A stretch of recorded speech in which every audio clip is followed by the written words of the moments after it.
Assalamualaikum warahmatullahi wabarakatuh. Perkenalkan, kami dari kelompok 1. Di video kali ini kami akan menjelaskan materi gaya belajar. Anggota kelompok terdiri dari Nur Hanifah Lajiro dengan NIM A40123169, Neneng Moguni dengan NIM A40123166, dan Karen Bungkundapu dengan NIM A40123182. Perkenalkan, nama saya Nur Hanifah Lajiro dengan akhiran NIM 169. Di sini saya akan menjelaskan pengertian gaya belajar. Apa sih gaya belajar itu? Jadi, gaya belajar merupakan salah satu yang dimiliki oleh setiap individu dalam menyerap, mengatur, dan mengolah informasi yang diterima. Gaya belajar yang sesuai adalah kunci keberhasilan siswa dalam belajar. Penggunaan gaya belajar yang dibatasi hanya dalam satu gaya, terutama yang bersifat verbal atau auditorial. Tentunya dapat menyebabkan banyak perbedaan dalam menyerap informasi. Oleh karena itu, dalam kegiatan belajar, siswa harus dibantu dan diarahkan untuk mengenali gaya belajar yang sesuai dengan dirinya sendiri agar hasil belajar bisa maksimal. Selanjutnya, gaya belajar visual. Gaya belajar visual berfokus pada penglihatan. Saat mempelajari hal baru, biasanya tipe ini perlu melihat sesuatu secara visual untuk lebih mudah mengerti dan memahami. Selain itu, tipe visual juga lebih nyaman belajar dengan penggunaan warna-warna, garis maupun bentuk.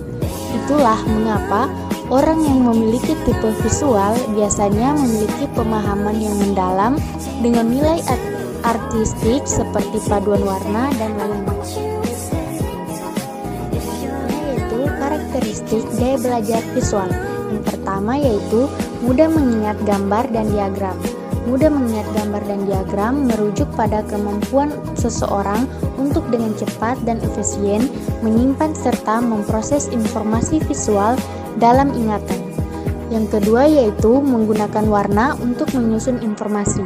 Menggunakan warna untuk menyusun informasi berarti memanfaatkan warna sebagai alat untuk mengorganisasi, menyoroti, dan mengelompokkan informasi sehingga lebih mudah dipahami dan diingat. Yang ketiga yaitu cenderung menggunakan alat bantu visual. Cenderung menggunakan alat bantu visual berarti seseorang sering atau lebih memilih untuk menggunakan berbagai bentuk representasi visual seperti gambar, grafik, diagram, peta, atau video untuk membantu dalam memahami, menjelaskan, atau mengingat informasi. Yang keempat yaitu lebih mudah mengingat tata letak dan posisi. Lebih mudah mengingat tata letak dan posisi berarti seseorang memiliki kemampuan yang baik dalam mengingat lokasi, susunan, atau pengaturan suatu objek atau elemen dalam ruang.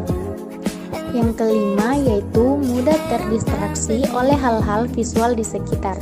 Mudah terdistraksi oleh hal-hal visual di sekitar berarti seseorang cenderung kehilangan fokus atau perhatiannya karena rangsangan visual yang ada di lingkungan sekitarnya.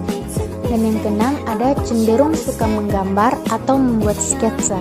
Cenderung suka menggambar atau membuat sketsa berarti seseorang memiliki kecenderungan atau minat alami untuk mengekspresikan ide, pikiran, atau perasaan melalui gambar atau sketsa. Selanjutnya, cara tepat gaya belajar visual yaitu belajar dari gambar maupun video yang menarik, membaca buku yang tidak hanya tulisan saja, tetapi juga memiliki ilustrasi saat belajar, bisa sambil melakukan doodling supaya lebih fokus, gunakan spidol warna-warni saat membuat catatan, membuat mind mapping untuk memudahkan saat belajar.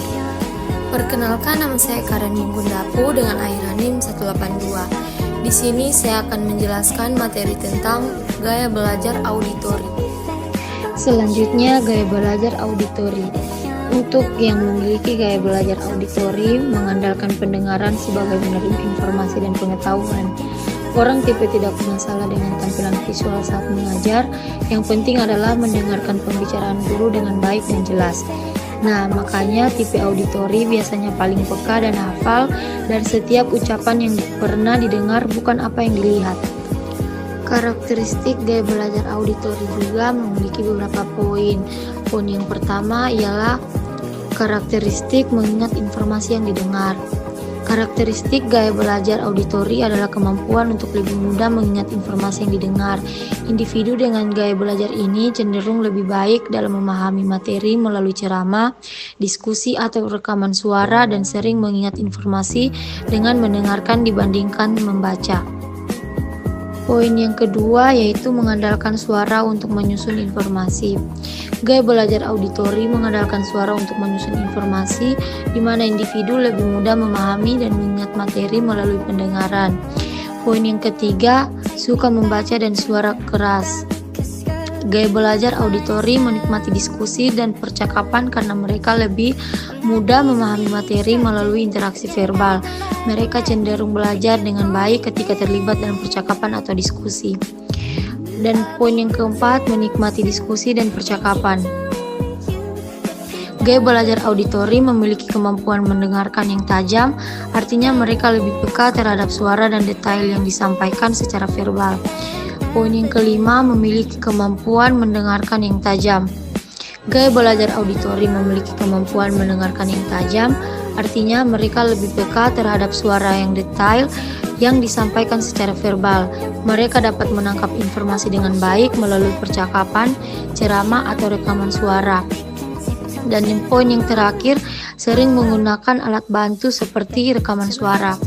Gaya belajar auditori sering menggunakan alat bantu seperti rekaman suara untuk membantu memahami dan mengingat informasi. Dengan mendengarkan ulang materi melalui rekaman, mereka dapat memperkuat pemahaman dan memproses informasi secara lebih efektif.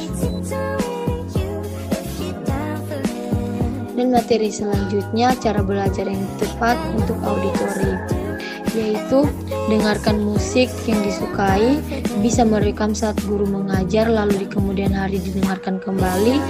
Apabila membaca buku, bisa sambil ucapkan dengan suara pelan untuk lebih mudah mengingat. Mendengarkan materi yang diajarkan guru saat di kelas dengan seksama, belajar dengan diskusi bersama teman supaya lebih mudah memahami maupun mengingat materi. Baik, perkenalkan, nama saya Neneng Moguni dengan akhiran NIM 166. Di sini saya akan melanjutkan materi dari rekan saya, yaitu tentang gaya belajar kinestetik. Gaya belajar ini menyenangi belajar yang melibatkan gerakan. Biasanya orang yang tipe ini merasa lebih mudah mempelajari sesuatu, tidak hanya sekedar membaca buku tetapi juga mempraktikannya. Dengan melakukan atau menyentuhkan objek yang dipelajari akan memberikan pengalaman tersendiri bagi tipe kinestetik. Karakteristik gaya belajar kinestetik. Yang pertama, belajar dengan melakukan. Siswa dengan gaya belajar kinestetik cenderung belajar lebih efektif melakukan pengalaman langsung. Mereka lebih suka mencoba dan melakukan sesuatu daripada hanya mendengar atau membaca. Yang kedua, suka bergerak. Mereka merasa lebih nyaman dan fokus saat bergerak. Duduk diam terlalu lama dapat membuat mereka gelisah atau kurang berkonsentrasi. Yang ketiga, belajar lewat permainan peran dan simulasi. Orang dengan gaya belajar kinestetik menyukai kegiatan yang melibatkan permainan peran, simulasi, atau aktivitas praktis. Mereka merasa lebih terlibat dalam situasi yang memungkinkan mereka untuk berinteraksi secara fisik dan emosional. Yang keempat, mudah belajar dari pengalaman langsung. Pengalaman nyata atau praktis memberi dampak yang besar dalam proses pembelajaran mereka. Misalnya, mereka bisa lebih mudah mempelajari konsep matematika dengan menghitung benda-benda nyata atau melakukan perhitungan secara langsung. Yang kelima, kesulitan fokus jika tidak ada aktivitas.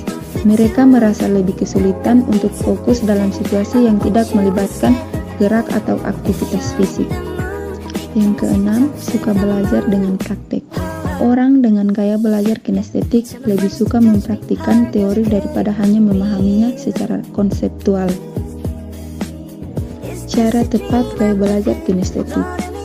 Saat mendapatkan materi belajar, bila memungkinkan, segera coba praktikkan belajar sambil melakukan aktivitas yang melibatkan gerakan, misalnya sambil berjalan atau sesederhana menjentikan jari, melakukan eksperimen dari materi yang didapatkan dari guru. bisa mengunjungi tempat yang berhubungan dengan materi pelajaran. Misalnya, untuk materi pelajaran sejarah bisa mengunjungi museum.